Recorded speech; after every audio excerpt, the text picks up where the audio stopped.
matched, then you should be in good shape. But just one more thing that was said.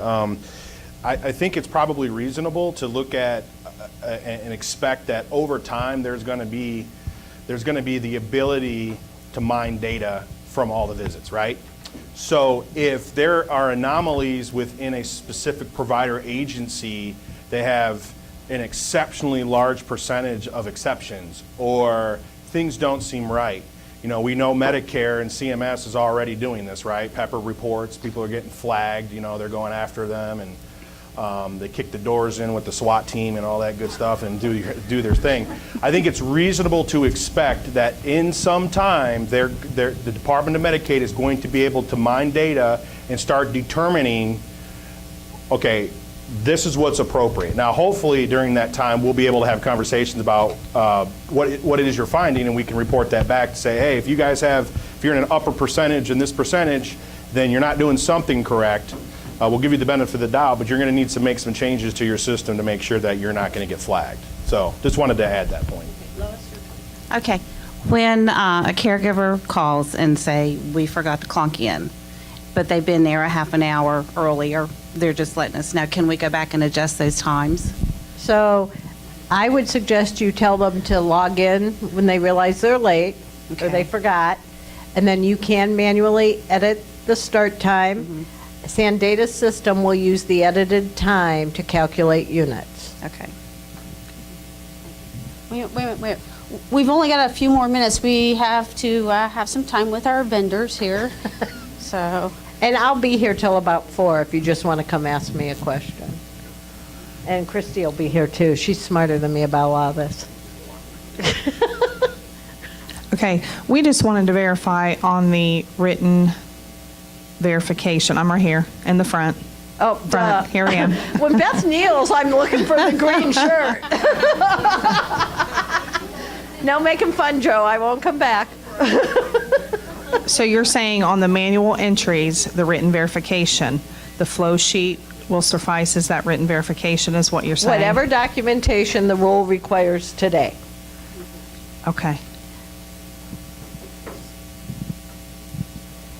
I have 2 questions. First one is if the aide comes to the service and then, for example, she's supposed to be there for 2 hours, she clocks out 20 minutes later, but that's not approved, but she's been continuing and finishing her work. How does that apply to claim? Are we supposed to pay the aide for the 20 minutes time, but we cannot bill? Or what do we do in that situation? So I'm not going to speak to how you compensate your staff. That's outside my scope. But if it was me, I would call the care manager and say it took an extra 20 minutes. And I would bill for the time I was providing service. I know from multiple people I've talked to since we started down this path, sometimes people don't want to bother. You can edit the end time. I think you're cheating yourself. Personally, that's not the department, that's me. But that's your call. Do you want to call the case manager? Nothing emits edits against the service plan.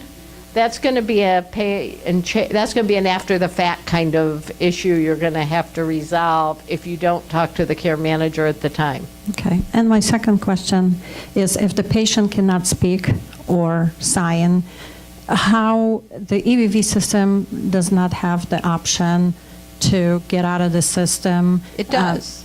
You can hit skip before you even start. There's on the device, the caregiver can hit skip. It will post the exceptions. Unfortunately, there is no functionality at this time to allow us to in any way mark that person should always skip. You're always going to have to clear those exceptions. So but manually. you can skip it on, the caregiver can skip it on the device. Okay. Thanks. One more question, and then again, they'll be here for a while if you have other questions, but we want to make sure we give some more time, so I apologize to anyone else who had a question. Okay, for the reason of denial, you say units are wrong. What if the aide is there, they're doing 2 different service codes, so they're doing passport and Medicaid hours. They clock in for the 2 hours for Medicaid, so they clock in, but they forget to clock out and they do the whole 8 hours and then clock out at the end. So we are doing manual edits, but if we go to bill, we only bill for the 2 hours through Medicaid. Will that deny? So, yes.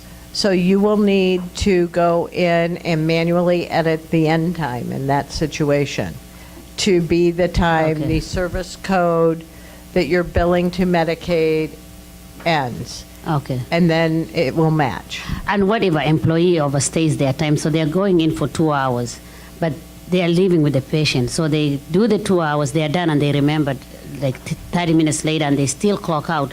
We pay them for the 2 hours. So do we just go in and do another manual edit? You can go in and manually edit if it doesn't reflect what happened. Okay. Thank you very much for Thanks, all this information. Again, they're going to be here, so please feel free. Vendors are in this room over here. We have some drinks and, of course, network with each other. Thank you.